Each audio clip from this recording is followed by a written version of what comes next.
I'm expecting Mayor Hodson to be here shortly, our other co-chair. I think we all know each other, so we'll forego introductions and get right to, I'm going to pull up the agenda here.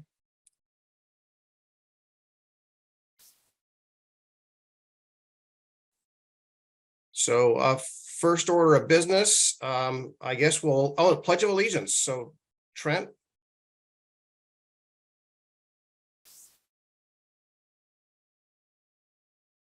Awesome. Please join me in the Pledge of Allegiance. I pledge allegiance to the flag of the United States of America and to the republic for which it stands, one nation under God, indivisible, with liberty and justice for all. Thank you. Next up, minutes. Is there any amendments, changes to the minutes? If not, I'd appreciate a motion to approve. So moved. Okay, been moved by Councilor Sherman. Is there a second? I'll second. Okay, second by Kenny Cernak. Any discussion? Anyone who is not in approval of the minutes, please raise your hand. Wave it or raise it. Okay, the minutes are approved. Is there any abstentions from the minutes? Seeing none, I guess that's unanimous. Trent. Thank you. Next up is the R1 Act recommendation. So Trent, you want to take care of this for us? Yes, thank you. So the R1 Act has terms, term limits, or not term limits, but they have terms. And so there are 3 candidates that represent Clackamas County that are in that term shift that's happening right now. And so 2 of those are city positions, and one of those is a community member position that C4 has said will be a business specific position.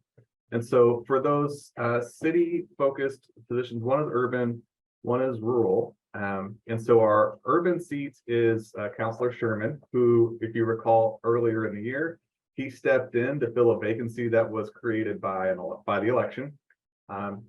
Tried it on for size. I think that was his his initial, like, I just want to see if this is where I need to be and commit to it. Has agreed to continue in that capacity now that the term is actually starting over.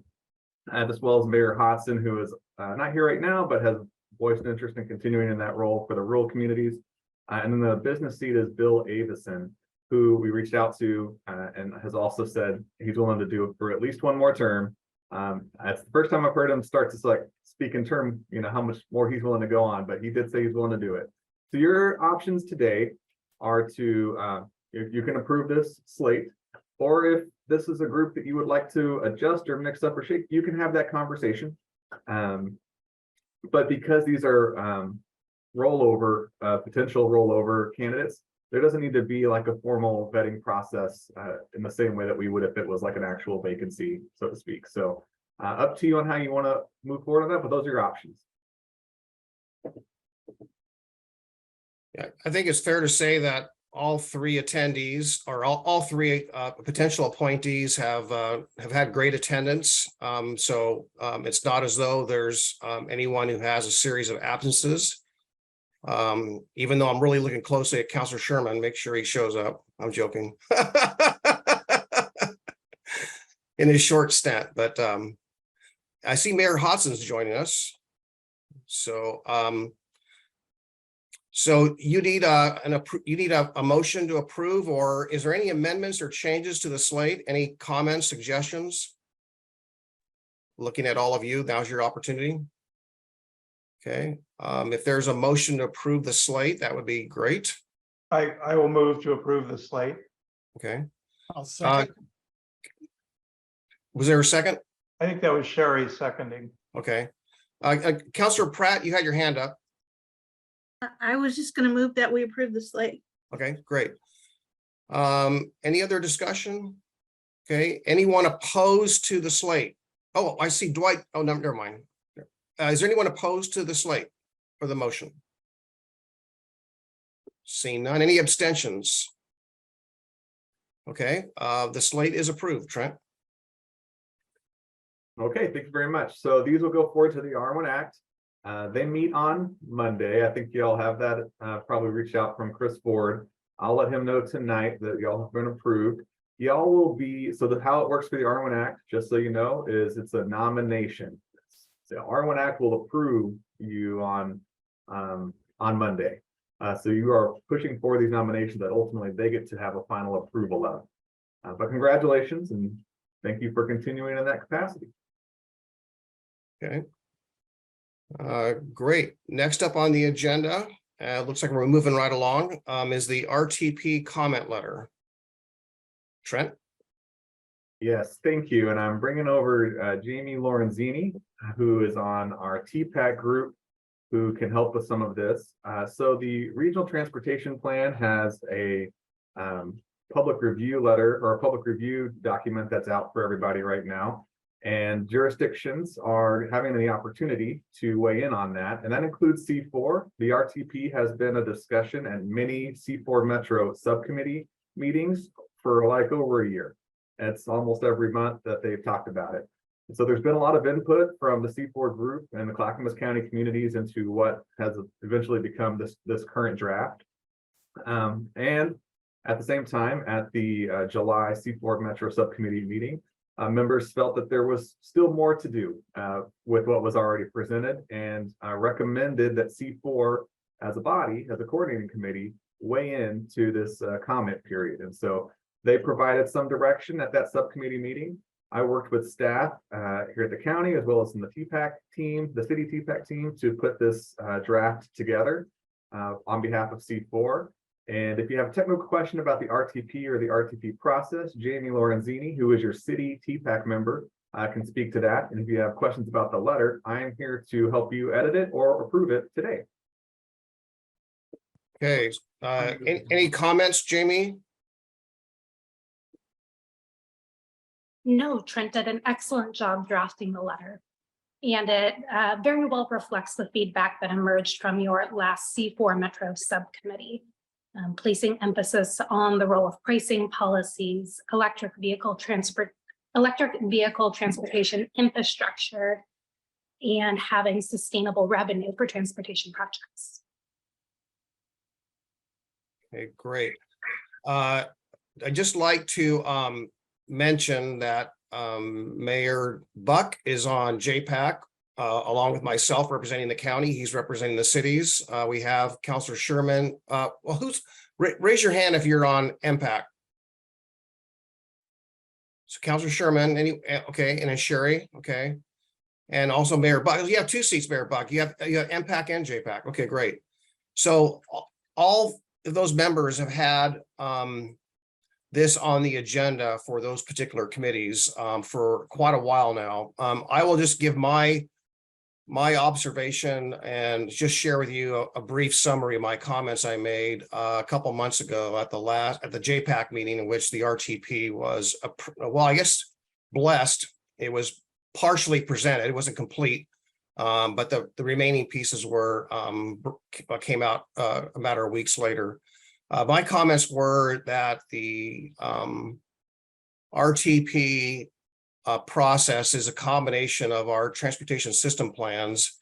And I think we came to the realization that with the introduction of tolling or congestion pricing or either or, none of those were anticipated in the study work in our own TSPs. So I essentially, used or summarized characterize that the RTP was probably somewhat out of date before we even really it ever seeks approval, which would be later this year, I believe December, from that aspect. The other thing I think we discussed at one of our recent C4 Metro subcommittee meetings, Mayor Buck, you brought it up, was the lack of charging facilities. Fueling and charging is a big deal.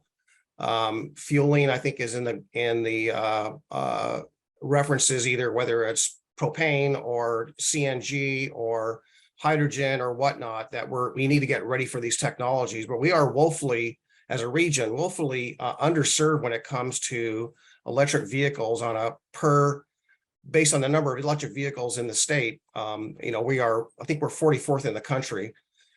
even though we have a high population of people who own electric cars, we're pretty far behind. So those are just a couple comments that I made. Mayor Buck, do you have anything you want to add? No, thank you, Commissioner Savage. Yeah, Commissioner Savage has been, representing the county really well at these meetings, making all these comments. The letter, Trent, is fantastic. It just feels like we at all the various meetings, we all make the same comments. And I mean, what will happen? I don't think it doesn't feel like any of the feedback's being incorporated, and like we said, I mean, this has been going on for quite some time, this RTP update, but we're making the comments, so great. Thank you, Mayor. Anyone else want to comment on the letter or the process thus far? Councilor Sherman? Thank you, Commissioner. I mean, I think, it's a solid letter. I guess I did have one question. Maybe it's just how I'm reading a sentence in it. There was a second sentence under pricing policies, the first header.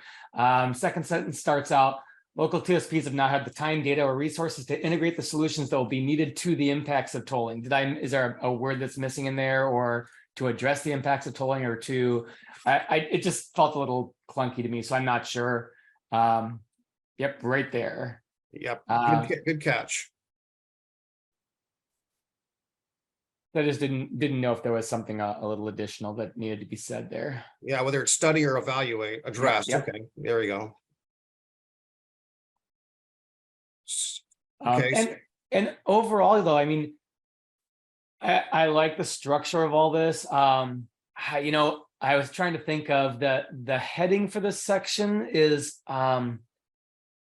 it was a little unclear to me, but I don't know how to phrase it better. I mean, I always try to have a solution if I'm going to make a comment on something, and I didn't really have any way of making this a cleaner sentence. So, overall, though, I think all the sections that were laid out, as always, staff does a great job doing this.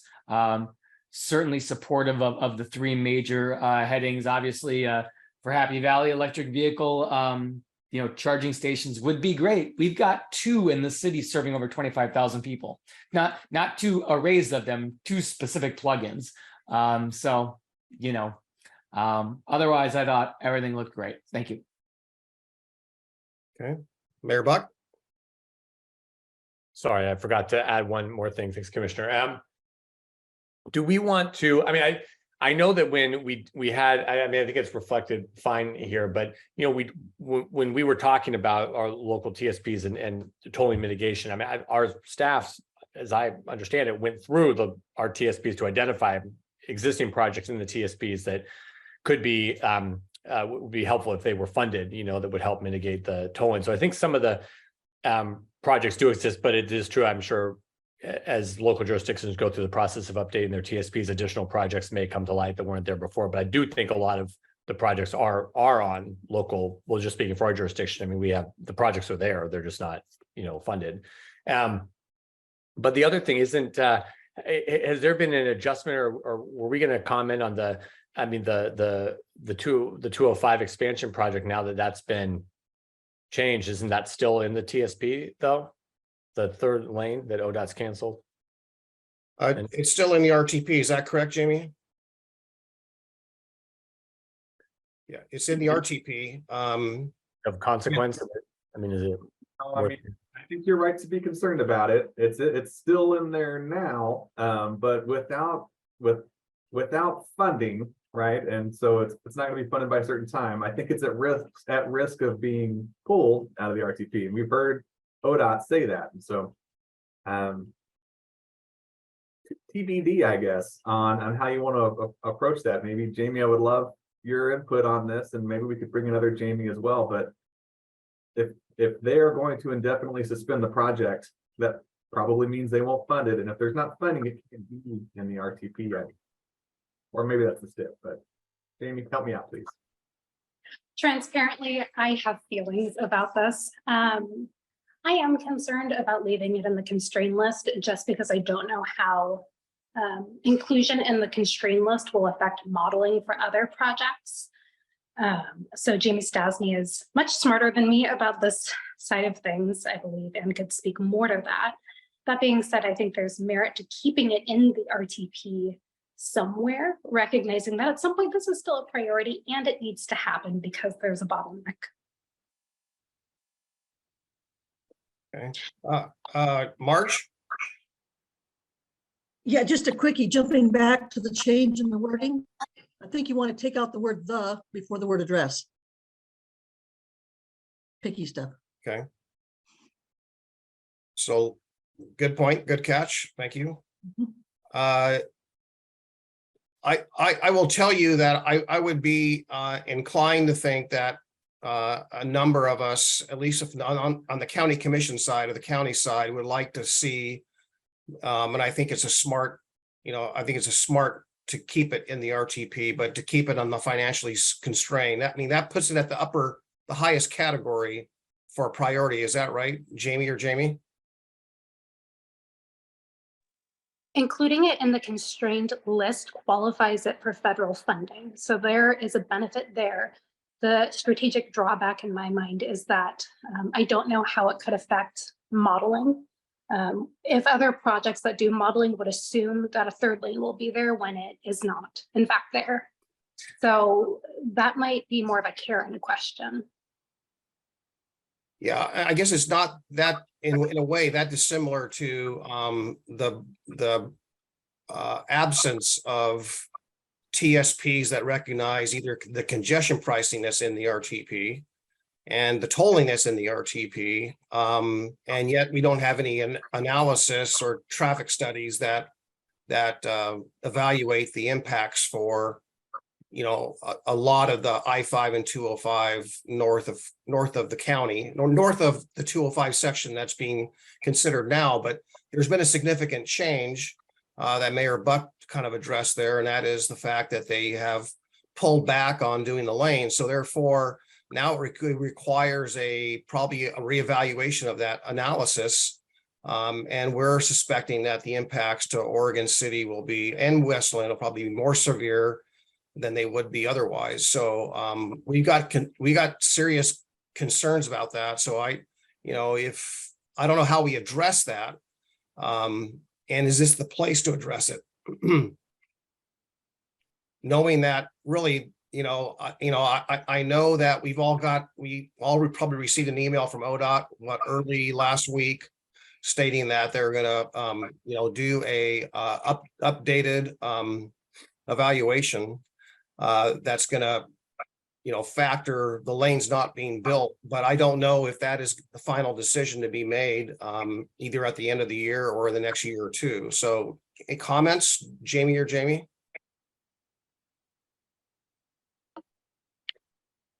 I think this is a bit of a conundrum. So I guess I'll just give my perspective, and I'm not Karen, so this is maybe a little bit more from the policy standpoint.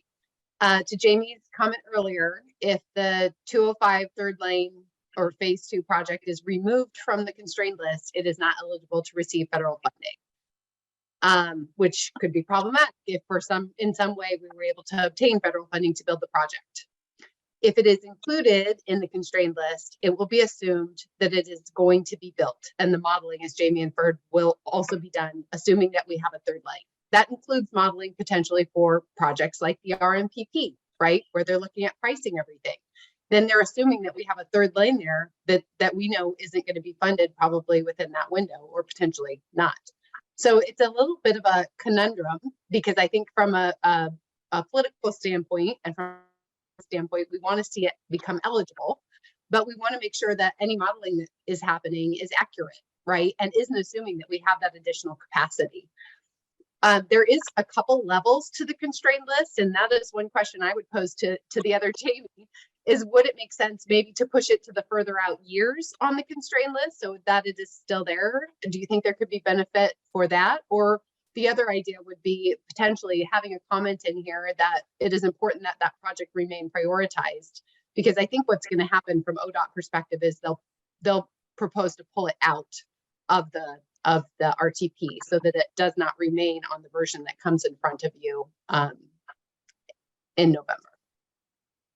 Yeah, I would be concerned about the impacts of not building the lanes and having the 129 tolling in place. I think the impacts are just going to be, well, we all know what they are, so to speak. I mean, the EA that came out earlier this year identified what if the no build, essentially. What if they did not do anything? The 2045 scenario, I believe it was. So that's pretty scary when you look at it. So essentially, I think a lot of what's in there as far as those 2045 impacts, if they did nothing, are probably pretty close to the an unfortunate reality. So I think we need to continue to advocate for those projects, or for that project to be completed. It's in HB 2017 in that bill, that legislative bill. So, I guess it's a responsibility for the state to fulfill or find the means to fund the project. So I'd be inclined to at least support the county's position, and that is to keep it where it is today. Anyone from West Lynn or Oregon City that wants to comment on that?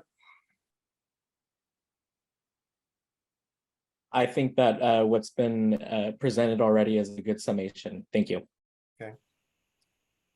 All right. Now how much time do we have to comment, Trent or Jamie? This is the first comment. We can send in a revised comments down the road, can't we? Yes, this is a public draft. And then I think it will probably be refined after this, and then there will be an actual comment period later. I think it's later in the year. Okay. All right. So there have been a couple of amendments, small amendments. Anyone else want to, has any suggestions or changes?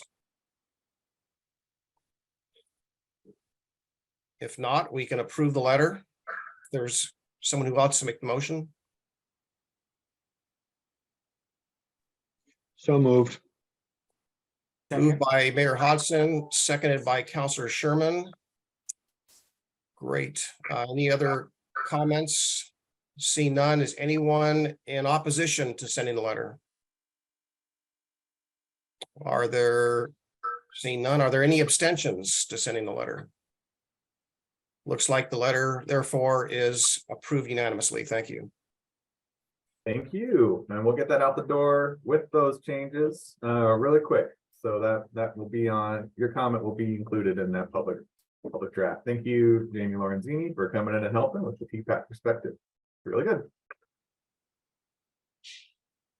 Okay, that brings us to updates from the C4 Toll Strategy Subcommittee. Trent and Commissioner Morrill, I'd love for you to jump in on this and help guide the discussion, if you would, please, as our co-chair. Well, let me jump in with some technical things about the subcommittee itself. So very in the weeds C4 type thing. And I have Jamie Stass here with us to talk about just other updates related to this entire conversation. And then there's an action item here for you, which is the joint policy or joint values statement that has been drafted. And I think many of you have taken it to your councils for some feedback. So could be an editing storm here today, but you guys have done great being ahead of schedule. So this will be awesome. So you have a new subcommittee in C4, and this came out of your C4 retreat. And really it's the same subcommittee that used to be called the diversion subcommittee. And at the retreat, y'all expanded it to be bigger than just focusing on diversion. Y'all wanted it to be more about toll policy in general. So it's called the Toll Strategy Subcommittee. It's not a very different name, but if you're looking for it on the webpage, it's all in the same spot. You can still access previous minutes from the old titled subcommittee on our webpage and find the meeting materials for upcoming meetings and videos in all the same location. It has a new name now, so again, super technical, but just technical things so that y'all know organization at C4, it's all in the process. The only thing that it doesn't have is it's not included in your bylaws, and to be determined if y'all want to go that route at some point. It has a framework which is included in your packet. That framework is designed to sort of be the purpose of this group. It talks about being sort of a meeting for the RTAC meetings, so the Regional Toll Advisory Committee, which several of you sit on. So it serves as a pre-meeting to that, in the same way that C4 Metro is a pre-meeting for Impact and JPAC. But it has that similar function for this coordination. And it also serves as a table for y'all to have some strategy discussions at a policy level around these constantly occurring poll discussions. Because it's starting to eat up your C4 time, I'm hoping that this can be like a bigger in the weeds discussions can happen. Some of the chess strategy training camp, if you will, since we're starting the football season, before it gets to here, we're just putting you in a spot to be making big decisions or have smaller updates. So thinking of it like that and how it can be implemented and take advantage of your time here and allow you at C4 to do more work that's just not always 205 and tolling, which is fun, but I think y'all want to do other things too. So we're trying to find ways to help you with that. Those are the technical pieces of what that group has become. Beyond that, we have in the packet a joint value statement. That is also an outcome of your retreat. At the retreat, y'all said, let's take a unified position together. We're stronger together, not to use like an old campaign quote, but like your group as a stronger together sort of mentality. And that has really glued the region around a uniform position on tolling and congestion pricing. You have done such good work at staying together that you have made friends everywhere else in the region around how this toll program is being put together. So I would encourage you to keep that up because it's working really well.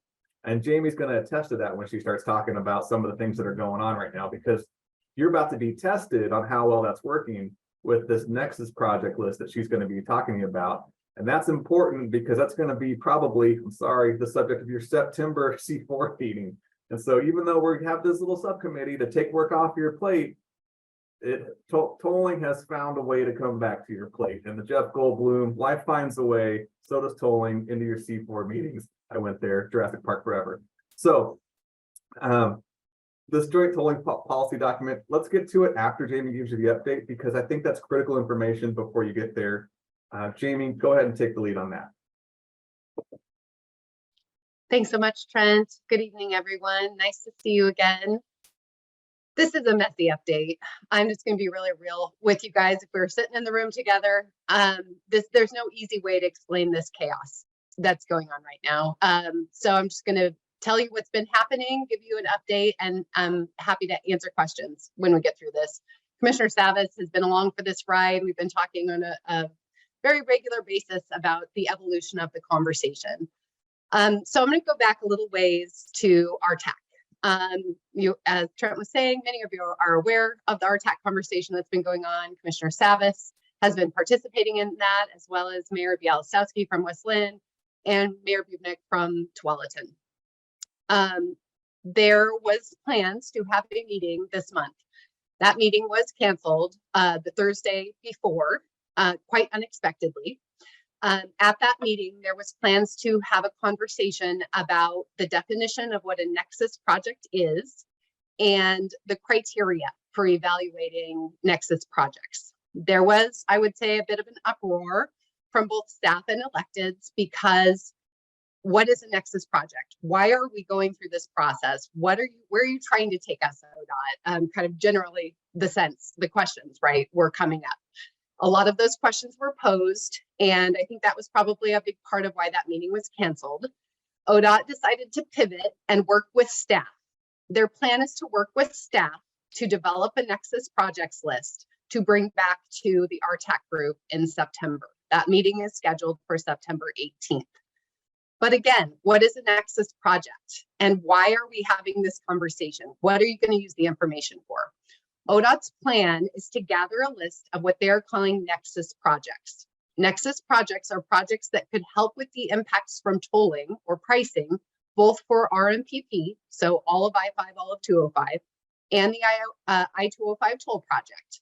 But they're projects that are beyond mitigation projects. So as part of the NEPA process, they're going to identify specific mitigation projects that have to be paid for as part of the project. These are projects that are beyond that. They don't quite meet the definition for that, mitigation, but they're still projects that can help with pricing. That's a very vague definition. We could probably make an argument that a lot of projects that we want could have a nexus to tolling. right? And so could all of the other jurisdictions. So what we're building is a list of projects that is billions and billions and billions of dollars. Washington County has shared that their list is $3 billion. And that's without Southwest Corridor. Southwest Corridor would add another $3 billion to the Washington County project list. So that just gives you a little bit of a visual or a scale of just one county's projects. So we have been struggling with this. How do we do this? Why are we doing this? And trying to have that conversation with ODOT. And I will tell you their definition, their response to that has not been hopeful. They are essentially telling us that they have an implementation plan due to the governor December 15th. That plan, they're hoping they can have some version of this Nexus project list to turn in as a part of that implementation plan to tell the governor how they're going to move this whole thing forward. How will they refine the list of billions and billions of dollars down to something that could be a package, right? And could go along with the tolling? We don't know the answer to that. RTAC has 2 meetings left before December 15th, one in September and one in November. So staff asked a lot of hard questions this past Monday at an office hours meeting. And I will tell you, to Trent's point earlier, regional partners are 100% aligned on this. City of Portland, we've got Metro, we've got TriMet, we've got all the counties and all the cities saying, what is the point of this? How can we go through this activity with you when we do not have the trust that we need? We don't know what you're going to do with this information. And they're not looking to us as collaborative partners. They're not putting together a TAC group of staff that can advise our TAC. They're trying to have individual meetings with each jurisdiction to talk about their project list. Late this week, we received an input list, an input form. 38 questions per project would be asked. 38 questions. Many of these projects, to go back to your last discussion, are not in the TSP. They're not in the RTP. And they aren't developed, right? We didn't consider this when we built our TSPs or updated them last time. So we can't answer 38 questions about many of the projects that will be needed. So it becomes a huge staff burden. It's right. We'll have to pull staff from their regular jobs to help with this work. And they're asking for a pretty aggressive timeline for submittal. So all of this to say, there is great unity among regional partners. We are talking every day. I'm meeting with them tomorrow morning at 8 a.m. to have a conversation about how we move forward as staff. We want a TAC to be set up similar to TPAC to JPAC, where the staff can have a conversation with ODOT, make recommendations to RTAC, and have some transparency about what is moving forward. ODOT has not, and seeming will not agree to that. I think it's going to be really hard for us to move forward without agreement to that kind of a partnership relationship. And that form that I mentioned is ridiculous. Our staff is at capacity already, and they're asking for a really quick turnaround and a lot of information that we don't have. So that's another issue. So we're working with regional partners to come up with a list of what we would need to continue to participate in this conversation. And I say this because I think many people and many of our staff as well are like, we can't do this. We can't accommodate this. This is unreasonable. We should just throw up our hands and say we're not doing it. And I think the challenge is that we are trying as a region to be a part of a conversation to see if there's a way to make a possible pricing option work, because we know we have a big issue with funding all these transportation projects, right? We have to help solve the problem to create some new funding sources. Could pricing be one of those? We don't know, but we're trying to continue to work in good faith to see if it could be. So that is where we're at right now. That is very messy. That's just what it is. It's moving really quickly. We have another meeting on Monday morning with ODOT staff to continue this conversation. We plan to go to that conversation as regional partners with a strong message of the things that we would need to continue to participate in this conversation. Whatever comes out of that conversation will inform the package for the toll strategy committee meeting on the 16th. That is a place where we would bring a list forward. I'd like to share with you, we have already been working with all of your staff to collect a list of Nexus projects. We've got a spreadsheet that we are building. This has been happening since the first mention of this idea because we knew it would take a long time to get it together. As technical staff, it's our job to collaborate with each other to work and provide the information and bring it forward to you all and to the members of the strategy committee. So you can consider this process, you can consider the list, you can have an informed conversation about it and decide how we should move forward together as a county. So that is the plan right now. We are working on that, and I apologize for such a messy update, but it is what it is, and that's where we're at today. So with that, I will stop talking and happy to answer questions. Mayor Buck. Thank you, Jamie. That was great. Honestly, I had not even heard of the Nexus until Mayor Bielostowski mentioned it to me, and now you're talking about it anyway. But it sounds like our team at the city is working with you. So, how does this work, and the toll advisory work? How does that going to tie in? I don't know if anyone knows this, to the work of this legislative interim committee. That's a great question, and also a question we've been asking. I will say ODOT has been fairly hands-off about that subcommittee. That was created by legislative leadership. They have not met yet. We anticipate they will be meeting in the interim. Their scope has not been revealed. We do not know. They're kind of saying our TAC is separate, and they're just charging forward with the work that they've been planning to do, and that group will be meeting and having their own conversation. They're kind of hands-off about it, I would say. I will tell you that we are working with our TAC members to build a line of communication with our legislators, including the ones that will be participating in that. So I don't think we'll have a line of communication through ODOT, but we are certainly reaching out. One thing we are very good at, and I think we're getting even better at, is collaboration and communication. And so we're going to open up those lines of communication and make sure they're informed about what's going on at the regional and local level. Great. Mayor Milch. I want to understand this.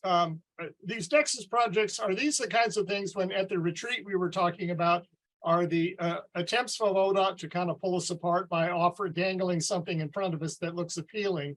And is the fact that you're aware already of, what'd you say, 38 projects from Washington County?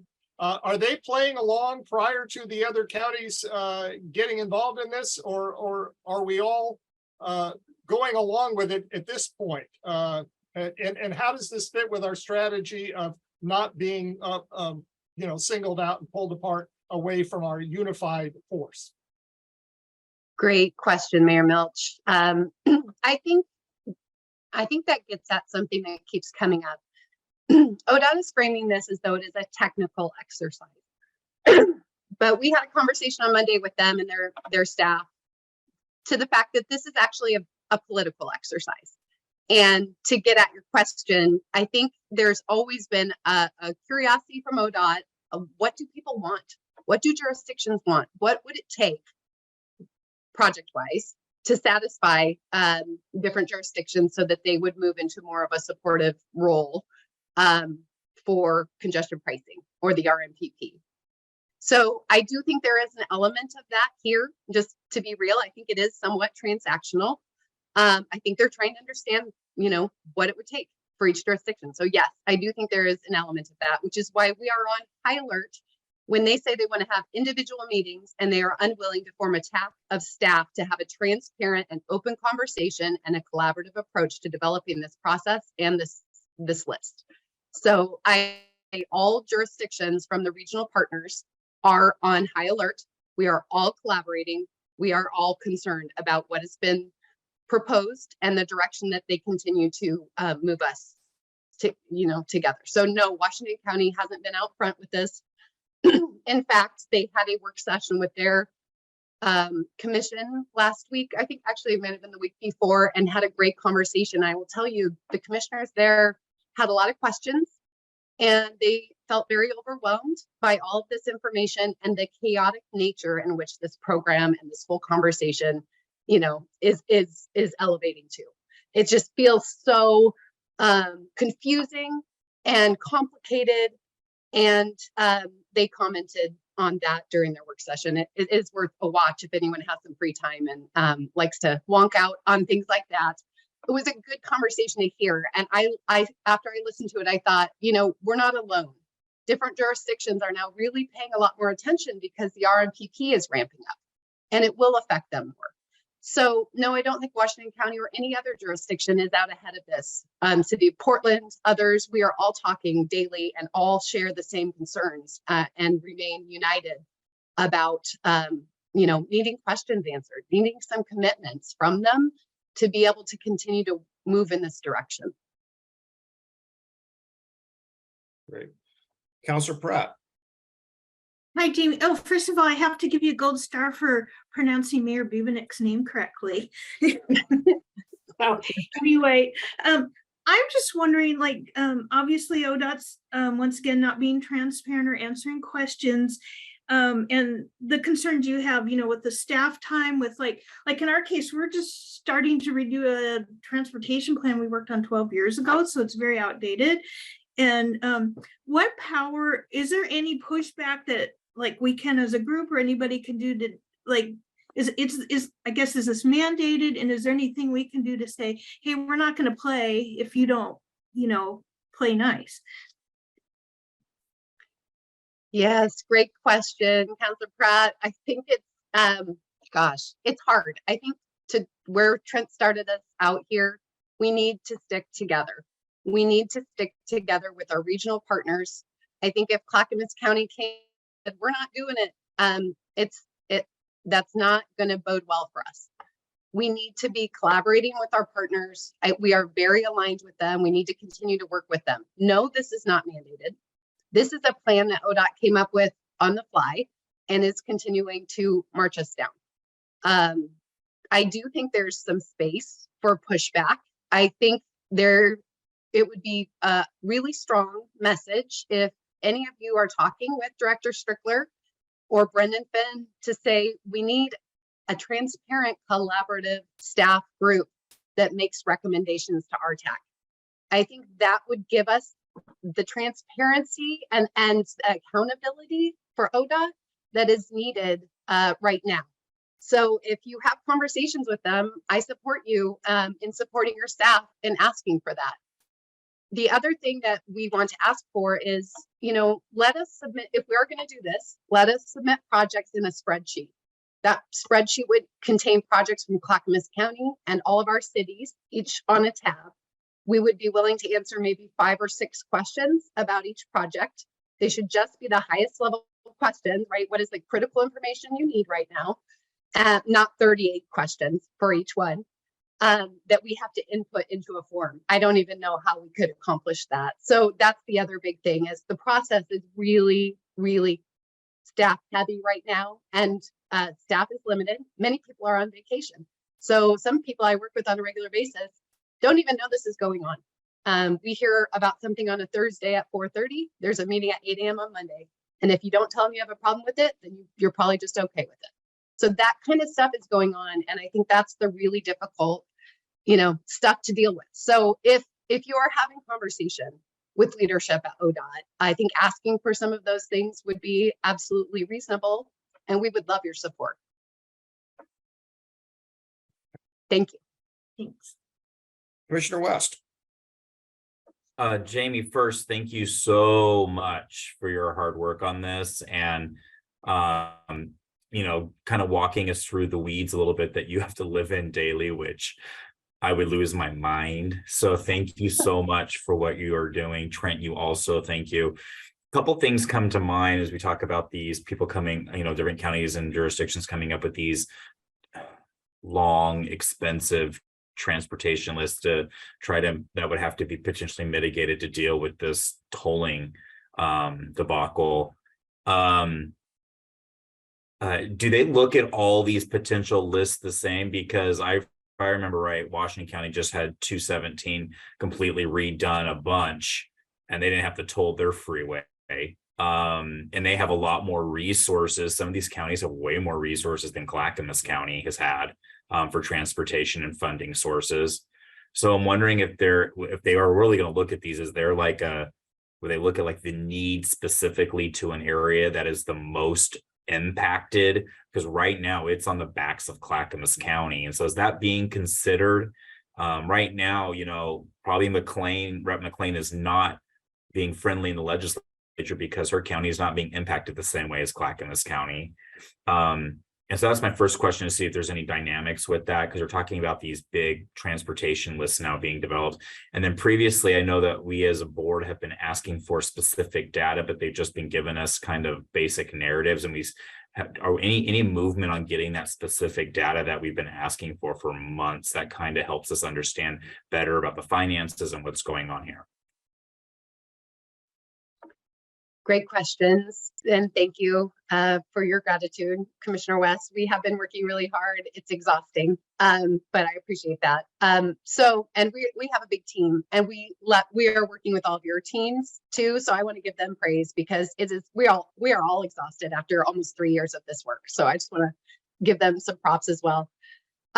So there are some criteria that they have laid out, and there are a lot of them right now that they are going to be looking at. So they are looking at the impact and how much kind of benefit an investment would make, right? And I can screen share some information to give more detail on the criteria that they've laid out, if you give me just a second. But as far as like regional balance in allocation, we have no guarantee of that. We have no agreement. And I will note that many of the jurisdictions, and Commissioner Status has been a leader in this conversation, have, instead of talking about projects, have wanted to talk about revenue sharing. Why are we talking about projects when we don't even know how much money there will be? Why don't we talk about an allocation to local jurisdictions so that we can take care of the projects that are most important to us? We know our systems better than they do. They have so far been unwilling to have that conversation. We have heard antidote, I would say off script, right out of the public eye, that there is a flat out refusal to have a conversation about revenue sharing. So from leadership at ODOT. So I think that's one of the challenges, is they're moving us into a conversation about projects when we want to talk about revenue sharing. And there's no certainty that regional balance will be accomplished with the allocate, or, kind of the selection of projects. And that's another point that staff has been talking about. What is the process for narrowing this list down? Washington County is at $3 billion and $6 billion with Southwest Corridor. And we all come in with maybe 6 or even more billion-dollar project lists as well, the other counties. How do we go from that to something that could fit into an implementation package into RTAC meetings? And they are saying that RTAC would be the group to slim this list down. We have not received an answer to that question. It feels like, from my perspective, it's my job to support my commissioner, right, in his work at that table. It would be really difficult to support him in that conversation and make sure that that is a positive conversation for him to take part in, right, as a staff person, and helping frame up the conversations at those tables. I don't know how you can have a list that big and try and narrow it down in a public meeting, 2 public meetings, and not have it get ugly. Just being real, like, it's going to pit us all against each other. We're going to be fighting for projects that, and we know there's probably no money for them. So it really does create a strange dynamic with no certainty of regional balance in allocation and no conversation about revenue sharing. So I didn't really answer your question. You kind of did. But that's kind of what's going on with it. So the Longshanks are going to make us fight for table scraps so that we can all just be good with what we get. It sounds like it's my Braveheart analogy of the evening, but I don't know. Any update on that data we've been asking for, that pile of data we've been begging for? I mean, I do have one quick update on that, which is that since you met at the C4 retreat, that was your last big meeting, ODOT did have to release a finance plan to the governor's office, and that came out just like a week before 4th of July or so. It came out the last week of June. It was, I don't know if it was super detailed, but it was very pretty, and it was, it kind of gave overall direction, but it didn't really answer how they reached their conclusions or what data they used to reach their conclusions. And we've talked about in many forums, whether here or in other places, but not at this particular body, that the biggest impacts were some of those projects from House Bill 2017 being indefinitely suspended. And so the outcome of some of the data that they're using right now is confusing. And that is also rolling into how they're pivoting for it just gets more complicated, right? It's just a really tangled knot. How will that information play into the EA that was out in earlier in the year? And what will they do with that? And we now know that they're revising it for the 205 project, but it's going to look different than what was already modeled or not modeled with what they're proposing now. So the data that has come out was in the right direction of what you were asking for and what everybody was asking for, but it wasn't quite at the level y'all were asking for or what everybody's asking for. And so the conclusions that they drew, I think most people feel like they didn't, this is an old phrase, show their work, so to speak, in terms of how they got there. Brent, is there any movement on them showing their work, like the full thing, not like a narrative? We wanted the actual data. Is there any movement on that? Because I know I'm trying to figure out if we're moving in that direction. Yeah, I'll go ahead and jump in on that. So I've been in communication with ODOT leadership. And so the last conversation I had via email, I had both verbal and email communications, that it looks like they're willing to set a table for those deeper data requests or deeper data discussion, if you will, to show their work. So, we're going to talk about that and figure out how to set that meeting up. But they appear at this moment to be willing to do that. I want to just summarize a little bit of a lot of what Jamie has said about the situation we have before us. They're asking for these Nexus projects. We know they're going to cost billions of dollars. Not only did their early work in late June that they sent to the governor, that financial narrative, I'm going to call it, demonstrate there's not much revenue that tolling is going to generate. And, we heard since then very clearly, even in writing, that there is no revenue to be had from either the 129 tolling process or congestion pricing, RMPP. So there's no money to fund them, right? So you have at least there's one square peg, right, that you're going to try and fit in the round hole, if you will. The other one is there's no studies, as we already said, there's no studies that factored in for all of 205 and all of I-5 RMPP. So how do you identify projects that are going to be justified? Another square peg for a round hole. The criteria basically almost eliminates really any serious consideration because none of them are in the RTPs, as Jamie has stated. So another square peg in a round hole. But I do want to give one ray of hope. I think that's kind of at least made me feel a little bit better. I think we were all sold a bill of goods when we talked about RMPP and talked about congestion pricing as though it's some proven model. I think a lot of jurisdictions are now talking and waking up to the fact, like saying, there's no revenue. How does that really work for us? If you're a city, any city along those two corridors, what's in it for the city, right? I mean, they're going to relieve congestion on the freeway, and that's obviously going to deter some. We can argue what that might be, but some people are going to choose to take local roads through local jurisdictions. There's no revenue sharing to pay for that offset or that diversion. So what's in it for a local city? Because their city becomes more congested than it is today, yet there's no revenue, right? So I think some cities are starting to wake up and say, this congestion pricing may not actually, there's nowhere in the country congestion pricing has been done like this. There's only one model that's being proposed, and that's under a interstate lawsuit between New Jersey and New York right now. And that's not even close to what our scenario is here. So it's not a proven model, another square peg, so to speak, and trying to go into a round hole. So I said a lot, but Commissioner West, does that get to most of your questions? Yeah, I'm glad that they're now being willing to have that conversation. That's been a fight in its own right that we've had to push and push and push just for that basic transparency. So I'm glad we didn't give up on that. And I know that I believe West Lynn and maybe Oregon City have also been trying to help get that data and information too. So that's been a good partnership. And then thank you I wasn't fully aware of that Nexus issue. And so it is concerning and more swampy and messy, and there's a lot of entanglement there. You all have a lot of patience. Thank you. Like your transportation saints.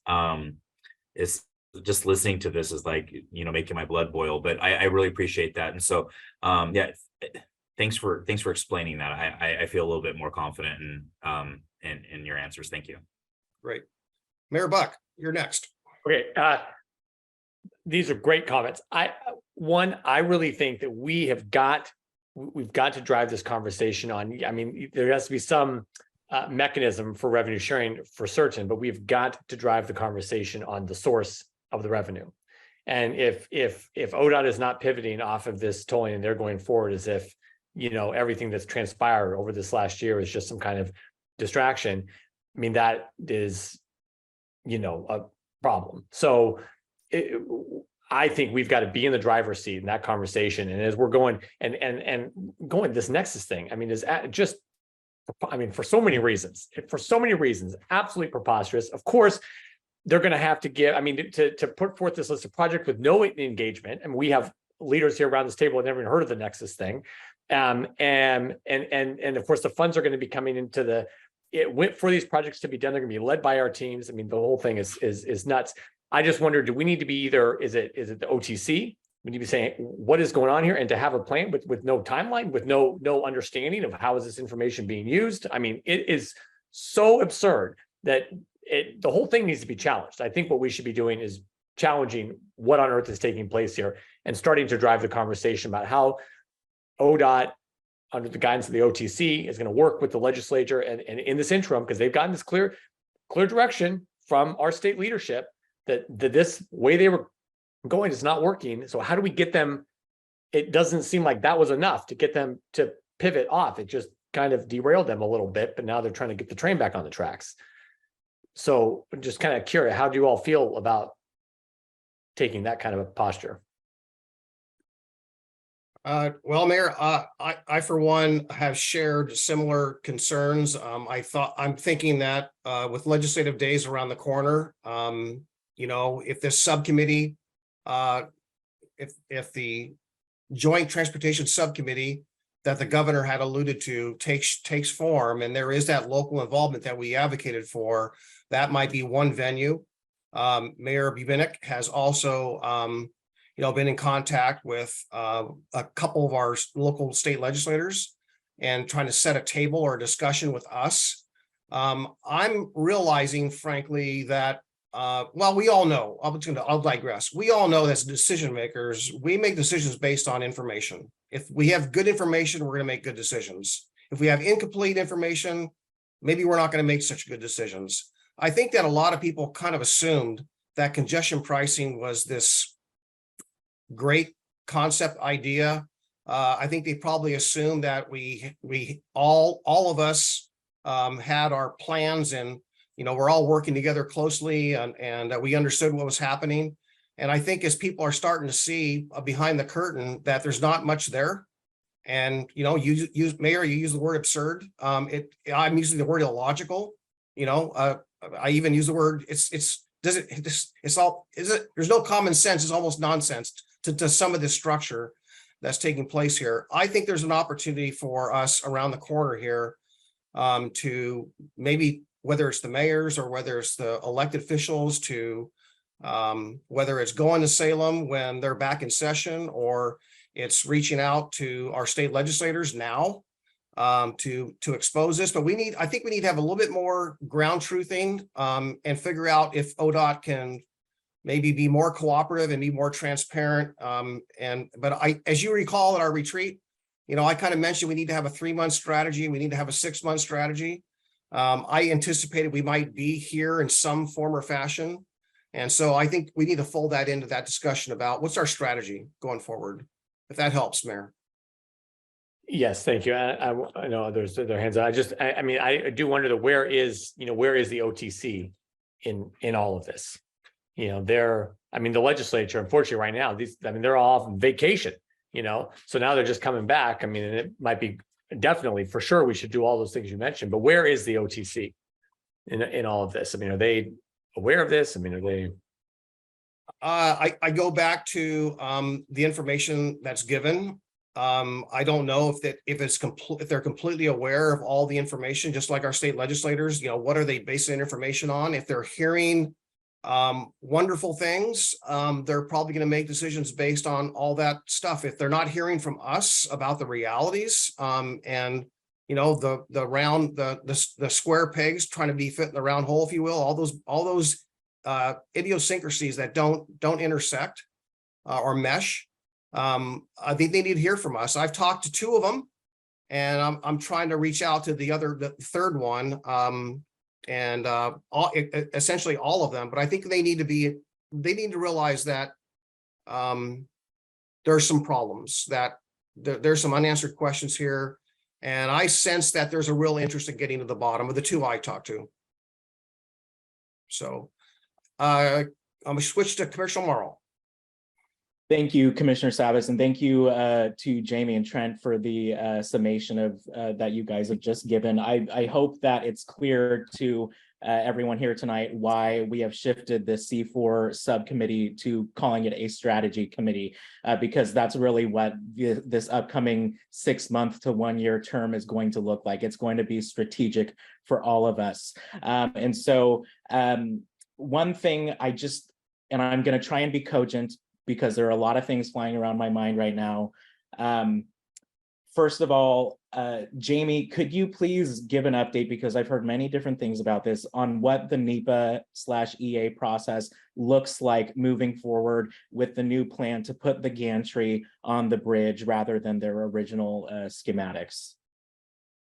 Absolutely. Thank you for the question, Commissioner Marl. So the conversation so far, what we know is that ODOT will be pursuing what is called a supplemental EA.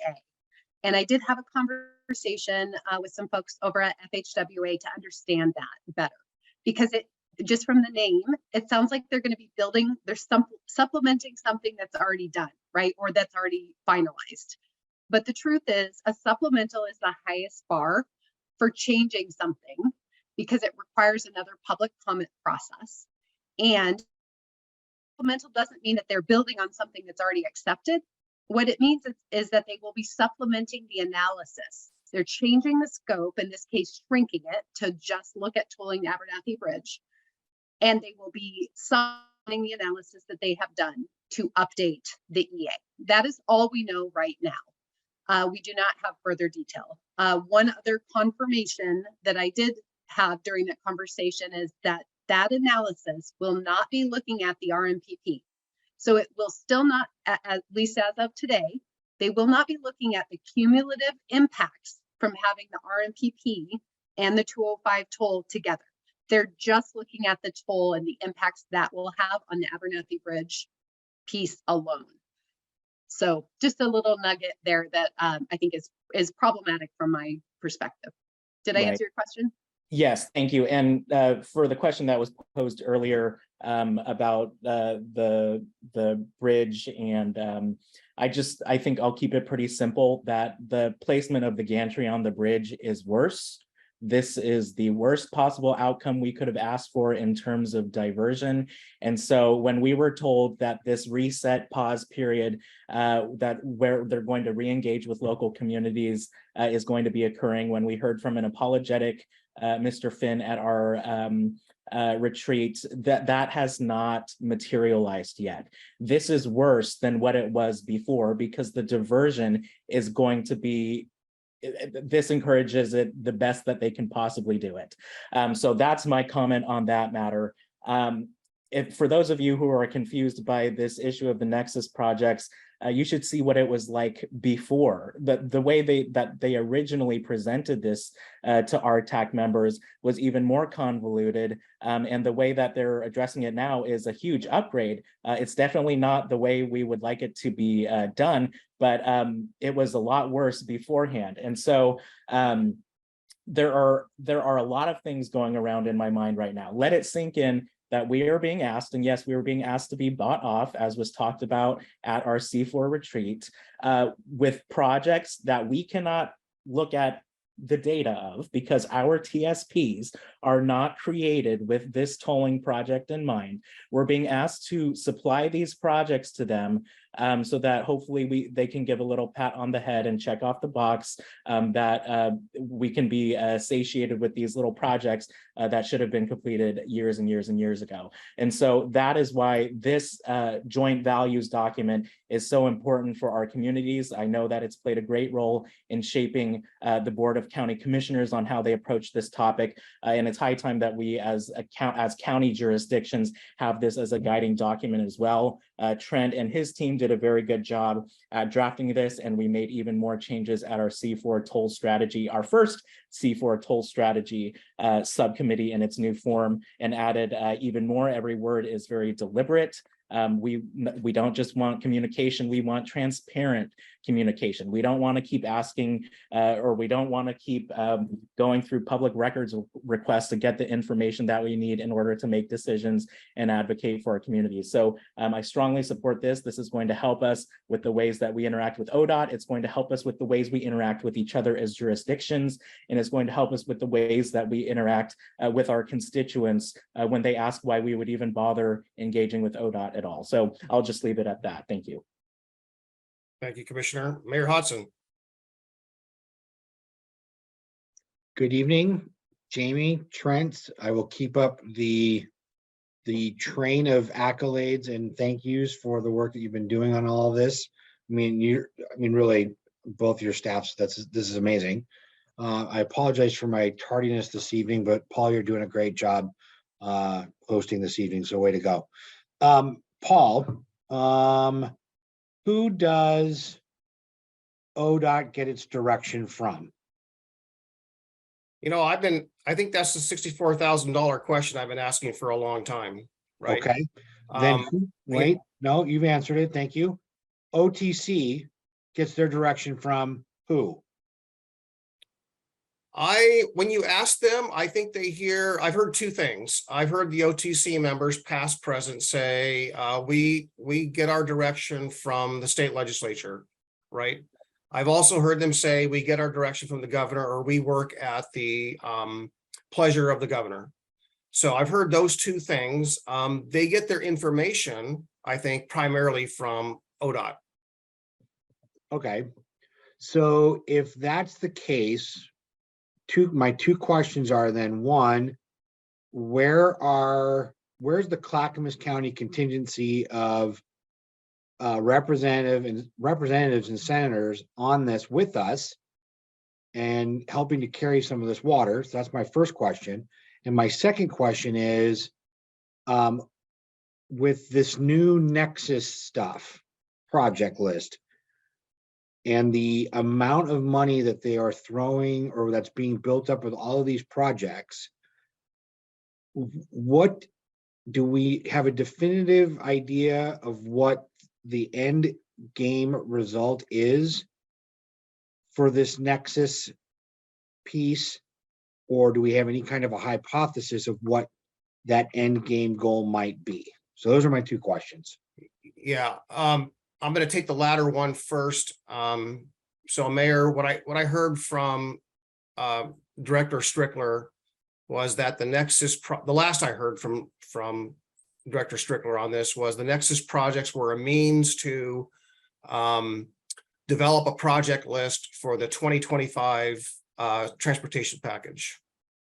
What I heard prior to that from Director Strickler was that this was a way to put together a financial analysis for the governor's request as to the cost, if you will, to implement that, whether that was mitigation or whether that was, a combination of mitigation, Nexus, or whatnot. That was less clear then, a little bit more clear now, I believe. But if indeed, I think everything that Jamie stated earlier is still quite relevant. And I forgot your first question. I'm sorry. Legislature and the Clackamas caucus and those Clackamas legislators, and where are they at in this process? And I will just quickly answer that they are on your side. They are hot about this topic. They are really involved. They ask lots of questions. I mean, we're in a down season right now, so they're on vacation just like many of us are. But you have two Clackamas legislators that are going to be on the subcommittee for transportation planning. That's Representative Hartman and Representative Lewis. So make quick friends with them. Representative Gamba's on the Transportation Finance Ways and Means Subcommittee, so he is a resource. Senator Woods is similarly in the mix in some of those pieces. And the subcommittee was created by Senate President Wagner. You have friends in the Clackamas caucus right now who have real strong feelings about a lot of this.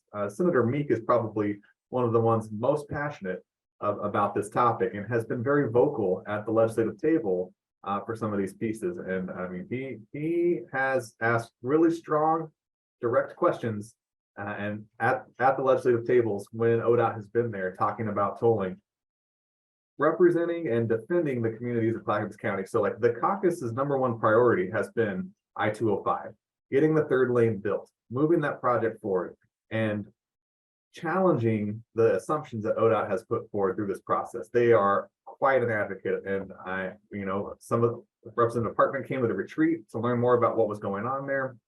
They want to know and hear from you what they need to do to help you be successful.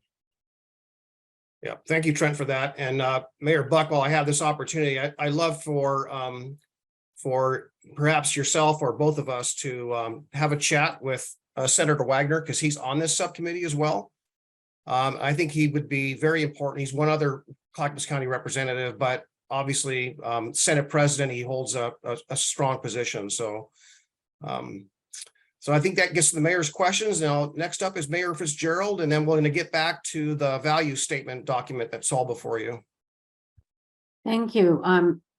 I really appreciate everything everyone said and all the great work. Just to keep it short, how many times have many people in this room or all of them asked about examining alternative funding sources instead of tolling? And where is that being put in front of the people of Oregon? Like a simple chart that could be on the front page of the Oregonian. So are there no alternatives that are even remotely possible? So if tolling is the best one, supposedly, but then we end up with this giant list of unfunded TSPs and Nexus projects, why is that the best one? And also, how do you prioritize all those projects? And then my last part, my other thought or question there is, how is it possible to know if the 2025 transportation package that we hear about is of a scale that could address any significant portion of these Nexus projects? So I'm happy to jump in quickly. I wanted to respond to your comment you put in the chat too, if you don't mind, Commissioner. Didn't mean to cut you off. Is that okay? Yeah, please. Okay, I'll be fairly quick. I want to give credit where credit is due. We have been asking ODOT about what is this process? And that was a question that was asked a little bit earlier. Like, what is the process? Where's this going? And the way they've described it is that they're going to put together these lists, and then some version of that is going to go into consideration for this implementation plan that's due to the governor in December. And then what they have said is if RTAC decides that the Nexus and the PTS, or Public Transportation Strategy List, which is all the transit projects, right, that could help with tolling, are important, and they agree that they complement the toll system, then ODOT's going to work with RTAC to develop and identify potential revenue streams, which could include toll revenue, federal, state funds. So they plan to have some kind of a conversation about that there. And then they said that in 2025, they'll have the level 2 traffic and revenue analysis for the RMPP, or Regional Mobility Pricing Project, which will show if there's going to be any money to contribute toward these projects. So the plan is to kind of get a package together and take that forward to the 25 session and ask for support. But they have been very clear that toll revenue is not going to pay for these projects. maybe a little bit of it or some of it, they haven't said a little bit, but maybe some will be available to contribute toward them. But the only way these Nexus projects are going to be built and funded is if they come up with alternative revenue sources, which they intend to do apparently in partnership with RTAC. That's been the latest that they have shared. So just want to get that on the record and acknowledge that ODOT has shared that with staff, although it has not been publicly shared. It's interesting. I mean, I was gonna say something totally different, but when you say that, Jamie, and this is not a staff meeting, but I'm just gonna say what it makes me wonder why these projects have to be connected to tolling if the revenue stream is not gonna be from tolling. So anyway, you just gave me something else to think about this weekend. Thank you. So the other thing I would say is this tolling strategy subcommittee, or this subcommittee on transportation planning at the legislature. One of their tasks will also be to kind of in a parallel track, do this work on imagining alternative transportation funding mechanisms. But I would just encourage you to think about how some of this has happened in the past, not to be like a doom and gloom sort of person, but in 2017, there were alternative transportation funding mechanisms as well that the region was contemplating through the legislature, including like a surcharge in the region that would sort of pay for a lot of the projects, something more like a fee or something specific to the region to make sure these projects were all funded. The legislature can come up with a bunch of ideas and the region can come up with a bunch of ideas, but it's going to matter in June of 2025 who's willing to vote for those ideas. And so a lot of the key players will have to be at the table through this process to get there to June 2025 as well. I mean, there's a lot to happen. This subcommittee is going to be meeting soon, we hope, probably starting in September at Ledge Days at the end of September. So having, starting now with your joint statements and some of these positions and getting these things on the record, with these positions that you are getting ready to move forward, you're pushing over dominoes that are going to impact the outcome at the end of 2025. That's such an important work that you're doing right now that other people, you're just ahead of everybody because you've already been working on it for 3 years. You're able to move, funny enough, even though it feels slow, you're moving faster than almost everybody else because you've been working on it for so long. Yeah. Oh, I do want to add one important thing to Mayor Fitzgerald's question. We've been pushing, some of us at the table, at the RTAC table, have been pushing for that funding discussion, and they have not been receptive. I have been pushing for, because I'm the vice chair of the R1 Act, been pushing for it there. There might be some movement there. I'm not too hopeful.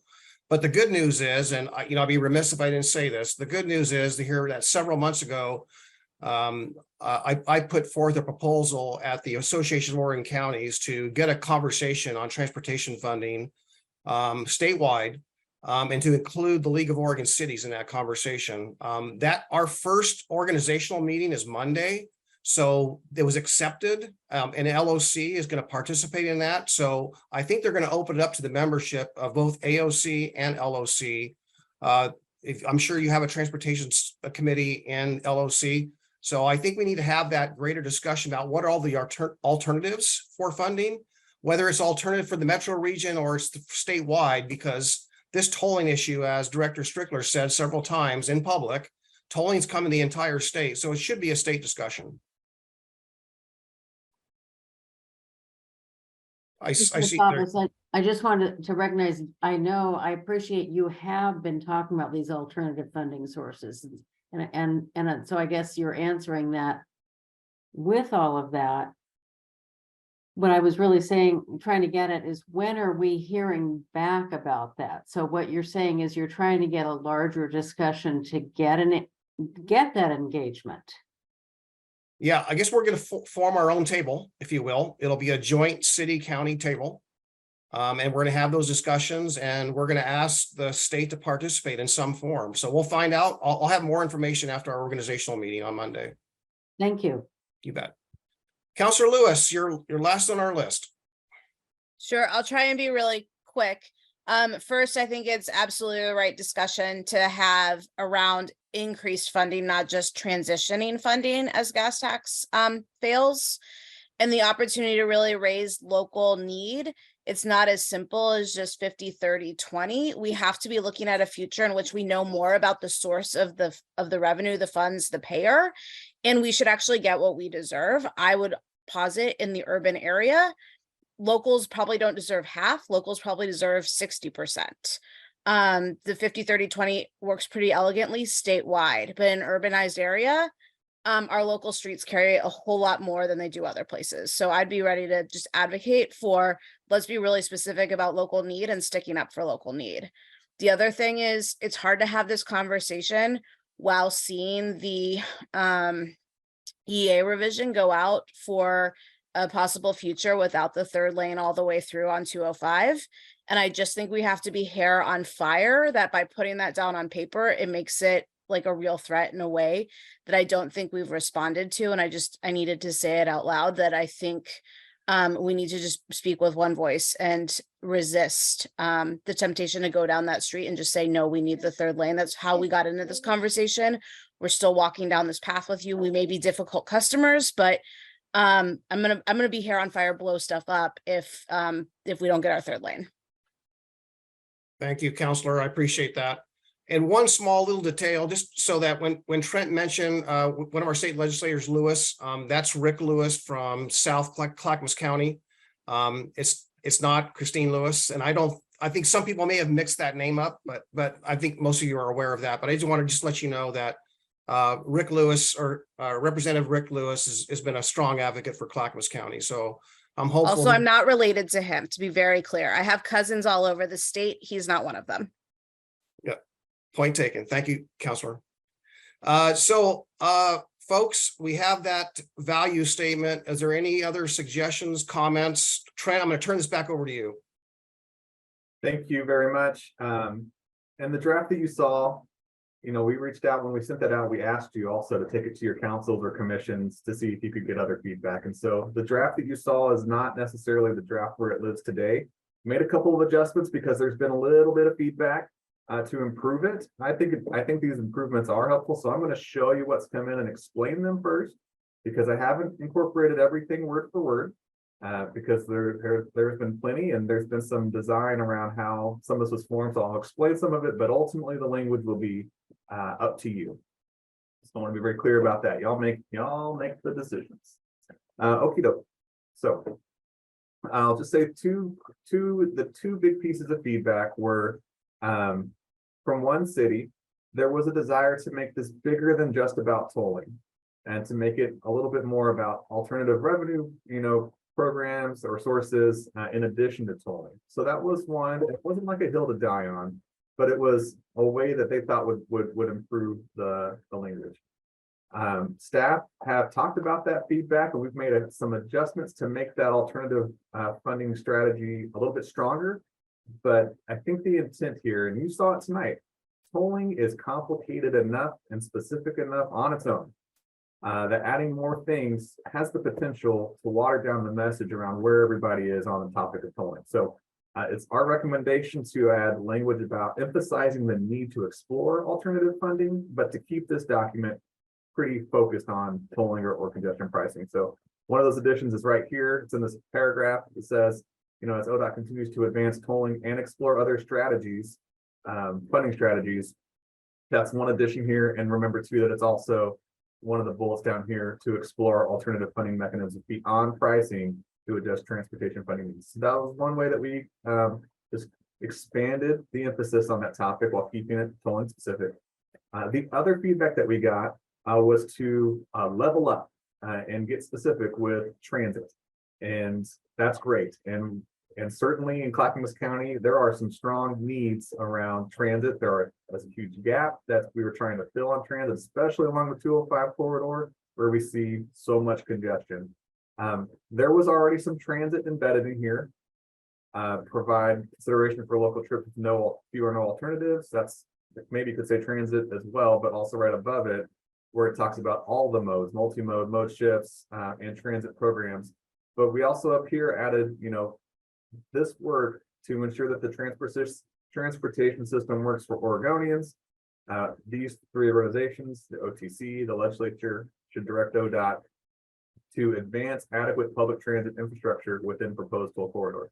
So it's not quite as specific as saying fund this with toll revenue. I think that was one of the early recommendations, or to get specific about how something is done, but just to continue to emphasize that this needs to be in place.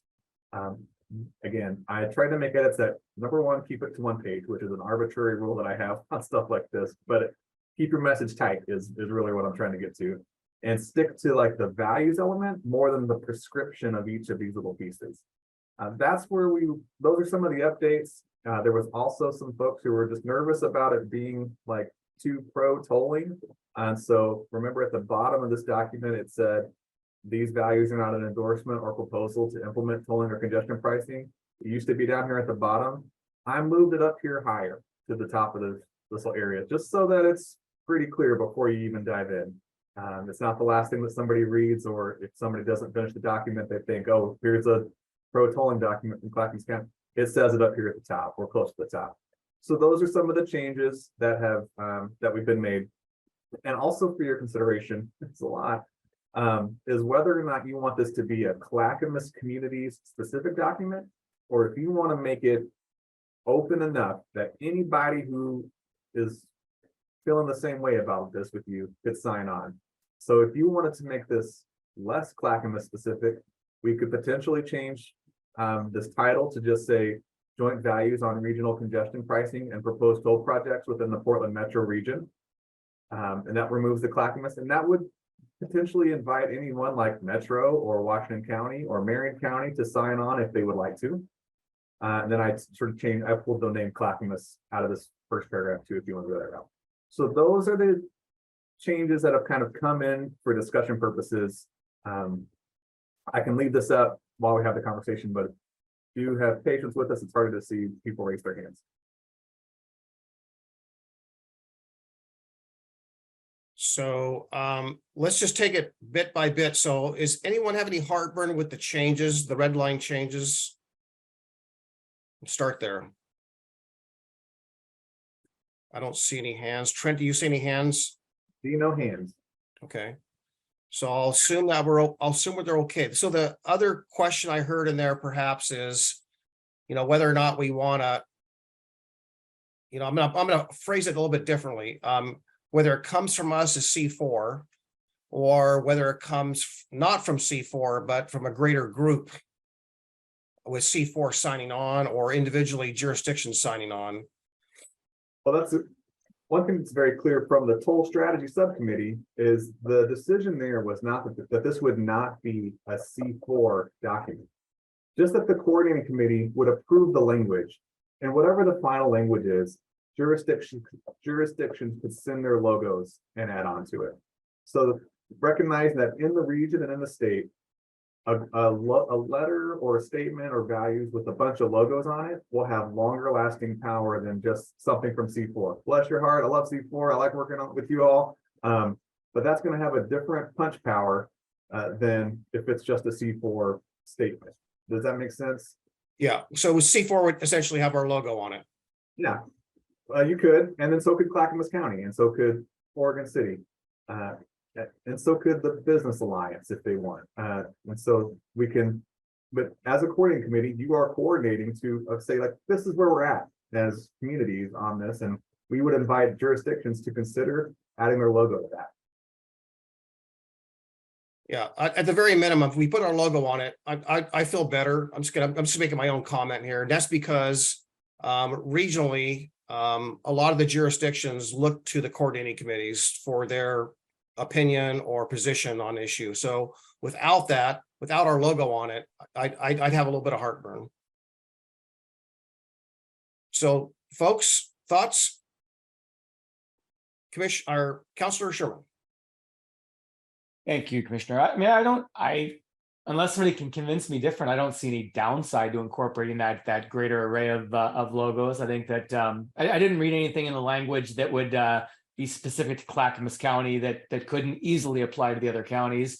And so I guess I'm a fan of, the more the merrier. The more that we can get this broad, and especially if we can get, broad participation across multiple counties in areas that are typically perceived as maybe, call it more or less conservative, that's going to carry some weight. And so I'm a fan of trying to get this as broad as possible.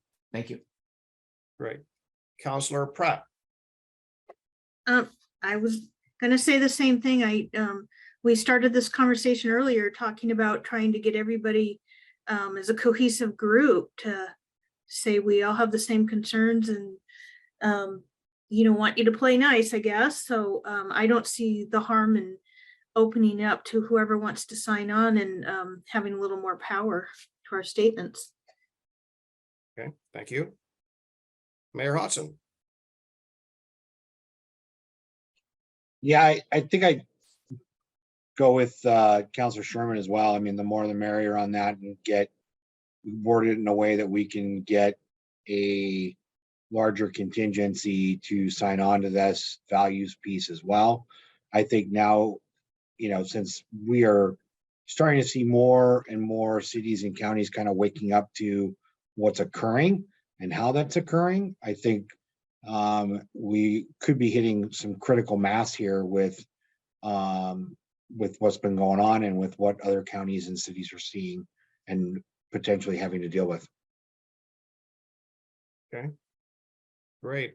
Okay, I don't see any other hands up. So for those two questions, I guess we probably should have a motion to accept the red line changes and the distribution as we discussed. So moved. okay, been moved by Sherry French. Is there a second? Second. Okay, second by Mayor Fitzgerald. Please raise your hand if you are opposed to this. Please raise your hand if you want to abstain from this. Okay, so by unanimous consent here, I guess I would say that it's passed, Trent. Okie dokie. And so what that kind of then does is make this a living document of sorts where your C4 logo will be on the final language here. And I will reach out to jurisdictions far and wide to see if they would like to join this letter or this statement on values around tolling and congestion pricing. We spoke with staff today, Jamie and I, and we talked about like when does a value statement like this need to be operational, so to speak. And I think because of for the deadline of when the Nexus projects are going to be in place, and because many cities only meet once a month and August is just a bureaucratic nightmare for meetings, we've already talked about that many times, that using the month of August to gather signatures so that you have an operational document starting the day after Labor Day would be the primary goal. But it will start with your logo on it, and that will then give jurisdictions a chance to take it to their councils to say, this is the final language. Do we want to jump onto? How does that sound for this group?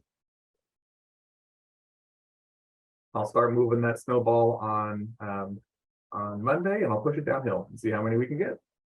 Great. Commissioner Morrill. Thank you, Commissioner. Just really quick, because I know we're running behind schedule. I just wanted to take this opportunity to push for cities to be engaged in this C4 toll strategy subcommittee. We have, I think, in this interim period between the EA dropping and the pause, we've kind of had an opportunity to just try and figure out what it is we want to be. And so I would encourage all the cities here and all the cities that are not here to consider making sure that you have representation on this subcommittee so that it can be as robust and complete of a conversation as possible. It is the third Wednesday of the month from 12 to 1:30 with the recognition that many of us have evening meetings that we have to attend. So this is middle of the day. Thank you. Yeah, I can't stress that enough. You know, the old subcommittee was about diversion. What cars were going to go off the freeway into your communities, and that drew a certain crowd, a good crowd and a very effective crowd, and they were super detailed oriented. But the policy is bigger than that now, even to the point where like the state legislator who represents the city of Malala is, you know, at a decision table around this topic. You know, so Mayor Kaiser, not that you need to attend this meeting, but like just to show how big the group can be and welcome sort of that larger voice. Malala is very powerful in that regard if Representative Lewis is at that table. And so I think that's kind of speaking to Commissioner Morrill's point that it doesn't just have to be those cities on the interstate, right? It can be bigger than that. And everyone's welcome. Just let me know if you want to attend. Yeah, great conversation. I do want to echo what Councilor Lewis stated earlier about being adamant about, you know, keeping ourselves focused and the pressure on when we do that. As far as the third lane, it will be part of our strategy, but I've been giving ODOT the benefit of the doubt that this is a proposal and it's not a final decision, but I'm losing faith that it might be a final decision by, at least from staff, not necessarily from the OTC. So, okay, we'll move along here on the agenda where I think we kind of had some JPAC updates that I gave earlier indirectly. So is there any MPAC updates?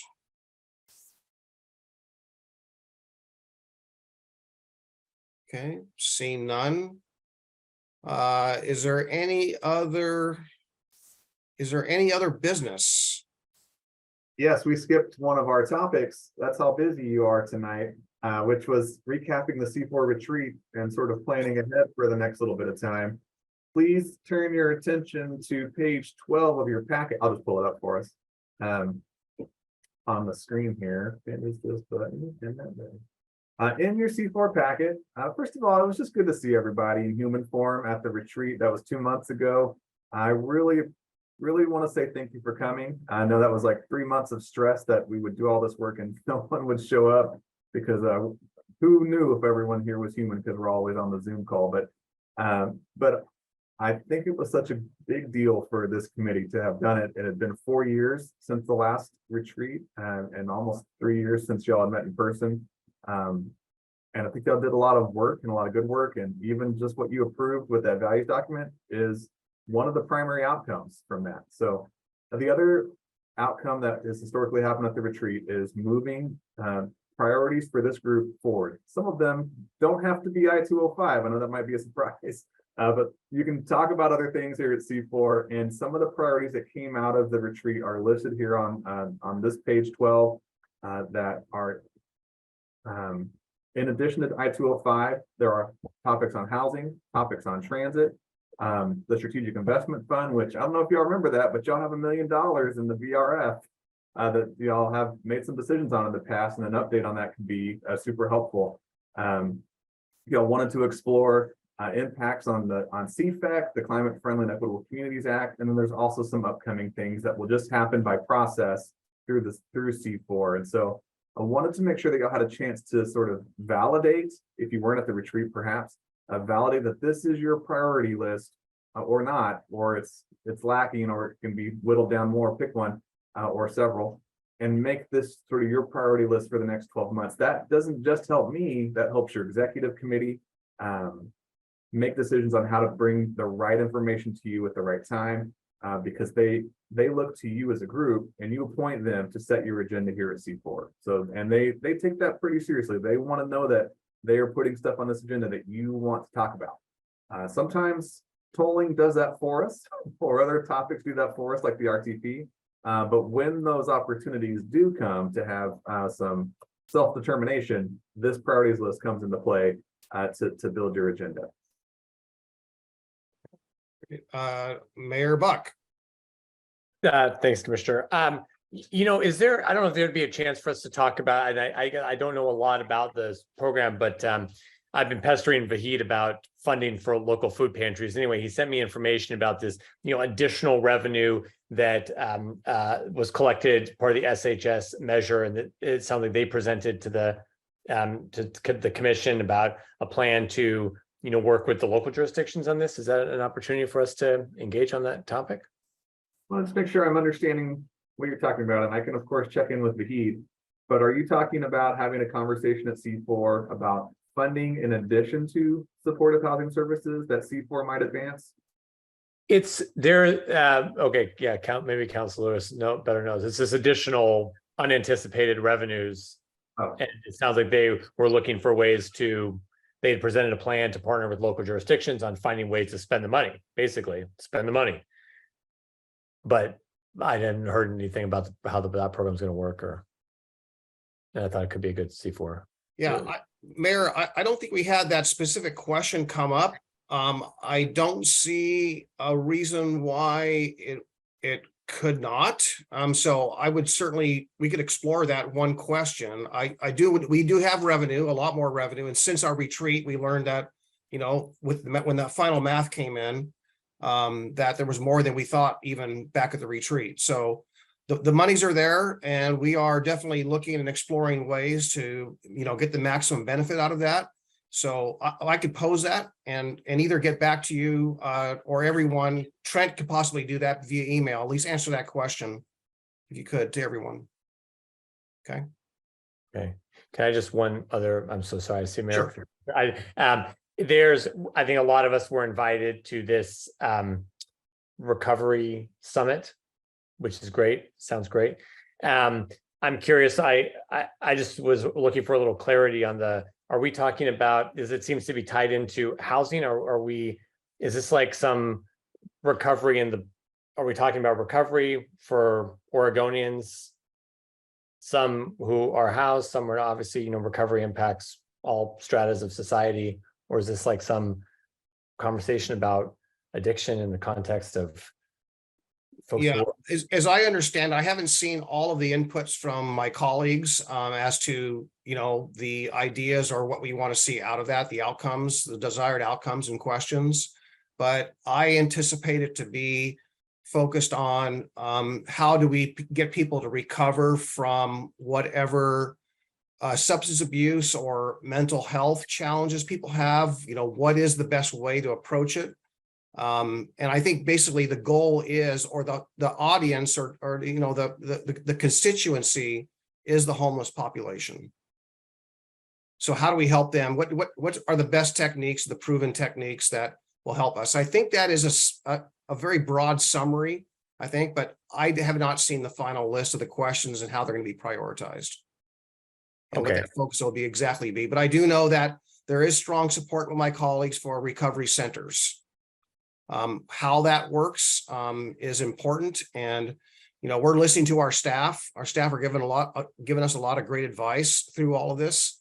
So I'd be excited to see, but clearly recovery centers would, at least by the models that some of us have discussed, would include housing for homeless populations. Okay.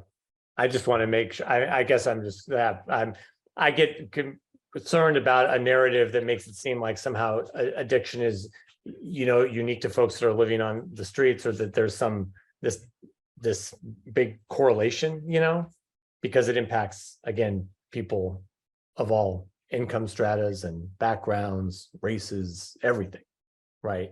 So I'm just concerned of the county, pushing a narrative that is a little confusing, frankly. Yeah.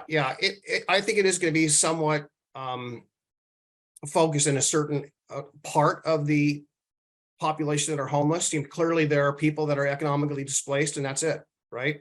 Maybe they don't have mental health challenges, perhaps. They may not have substance abuse challenges, and maybe this forum is not really designed per se for that. But too soon to tell, because I don't have that summary. I guess I'm also just pointing out there's people with mental health challenges and addiction challenges who are housed and we don't have the county that doesn't have services for them either. So right. I guess I don't see why we're kind of honing this conversation. I'm just confused. Okay. Fair I enough. that feedback. Yeah, and again, I don't know if that is exactly the focus. I just assumed it would be, because we're trying to solve a problem and we're trying to find the best way to solve that problem. And so that's a good point. Point taken. I'll look into it. I would just echo too something that came up several times at the retreat, which is that the doorways to help people with housing needs. There are a lot of different doorways. I'm not trying to use a pun with housing, but like there's a lot of different avenues in which to address housing. Supportive housing services, which has a lot of funding right now, is one approach to have like specific wraparound care, individualized care. Just like affordable housing, dollars to build sticks and bricks, for affordable housing is a route that can also be pursued to make changes to the housing. Just like building high income housing adds inventory and lowers the housing, and like that's a route. Just like addictions, recovery type stuff can play into this too. So that was a topic that came up a few times at the retreat, that there is a lot of avenues in which to go. In Clackamas County, seeing other resources, I think there's a group on our board right now who feels like this is an area that hasn't had that same level of investment that they'd like to level up. And that was what I understood the intent of this work coming from. Not that the other things should go away or that this was the only focus, but that it can be in addition to a lot of the other work that's going on that doesn't quite have the same level of investment or attention at this time. So that's my understanding at the staff level of how this is coming into fruition. Yeah, and my last comment on that, Mayor, is that we're trying to come up with something that can work and has the funding. And at least for the homeless services dollars, we see that pairing up of the dollars as opportunity to do something. Whereas for those that are not homeless, those same dollars aren't available. Okay, switching to Mayor Fitzgerald.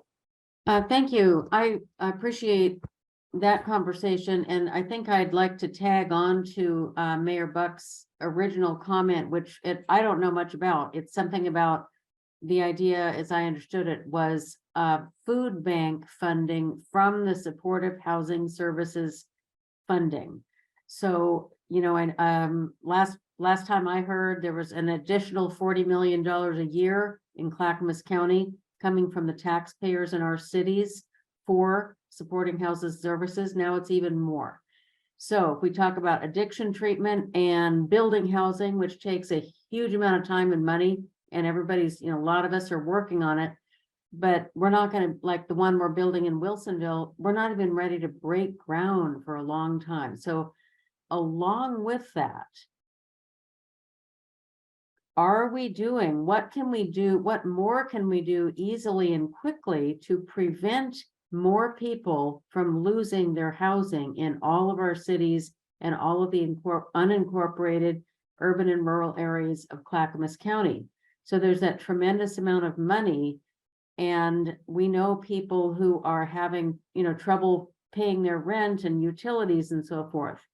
Can there be a strategy that we can add to the mix that's kind of adding more to that prevention of homelessness, and we could kind of do it more quickly? I haven't studied it. I just think this is a good way to start thinking of another layer to prevent more people from becoming homeless, stay in their houses. Yeah, I believe there's in the implementation plans, and Councilor Lewis can probably help with this too. There's population A and population B, and there's certain proportions of dollars that are allowed to be used for those two populations. So retaining people in housing is an eligible expense of the homeless services dollars. And to what Councilor Lewis just put in the chat, this unanticipated bulk of money is one-time money, because that is some of the back monies that are coming forward. So when I think after a period of time, we'll find out what the real steady, consistent stream of money is, to better adjust, I think, our programs to make sure they can be funded for the remaining years. Is that fair, Councilor Lewis? Okay, she's nodding up and down. Thank you, Mayor Fitzgerald. We'll definitely look into that food aspect. Can we use that, and what can we do quicker? I certainly have a lot of anxiety about getting something done as quickly as possible. And I just think it's one layer of something easy that we could all do. There are so many long, difficult, complex problems, and it's so painful for so many people. So it's just like not waiting for another 6, 8, 10 months to study how that could be done. What's an easy way to keep a few more people from becoming homeless? Yeah, agreed. With food pantries. I'm saying keep it simple, food. Yeah. Okay, we'll make a note as the executive committee, and we'll work with Trent to see if we can't get that brought back with an answer, or maybe a little discussion at C4. Does that help? Okay, great. Mayor Milch. In our community, food pantries, we often have the ability to get a lot of volunteers, but it's funding some supportive administrative staffing is the need. So I agree with that suggestion. The other kind of individual family need that sometimes is really the difference between people can afford housing or not is childcare. I don't know if the level of funding that is available here is enough to begin to address that issue too. It may be not as simple and as low hanging fruit as food pantries, but that's one other area. I like this conversation on preventing people from losing their housing. And it's those choices that have to be made within a family between food or childcare, the ability to get a job and pay for housing because of the need for childcare. I like that as part of the conversation. Okay, great. I believe message is received and we will circle back with some answers to that question. Thank you, Councilor Lewis, for your inserts in the chat. That's great. Any other questions? Trent, put you back on track? You know, I mean, I'm on track. It sounds like this list of priorities that's in your packet is good to go. I mean, and of course you can make updates to this as the year goes on. I would encourage you to take a look at that mock calendar that's also in your packet. It followed that page. It kind of go through the months to sort of show like what could come up in November, December, January. A lot of it's just not filled out because we're still far away. But we know that in September, this Nexus project conversation would likely come up. And we know that there will be a chance for the RTP to come up again for discussion. We know that TriMet is going to start having conversations about Forward Together 2.0. And so making sure that we're aware of some of these things that will impact your communities and conversations and how you work together. That's what's in there now. So if you look through there and you think something's missing, you can email me, or you can email your executive committee member who represents you at the executive table, who also sets the agenda. So I want to make sure that that resource is always known about and available to take your call as you need it. Okay. So did we cover everything we need to cover, Trent? Covered a lot. I'm good. Yeah. Thank you all for the extra 7 or so 8 minutes. Thank you so much. Any other comments before we adjourn for the evening? Okay, see none. You all have a safe drive home. Thank you so much.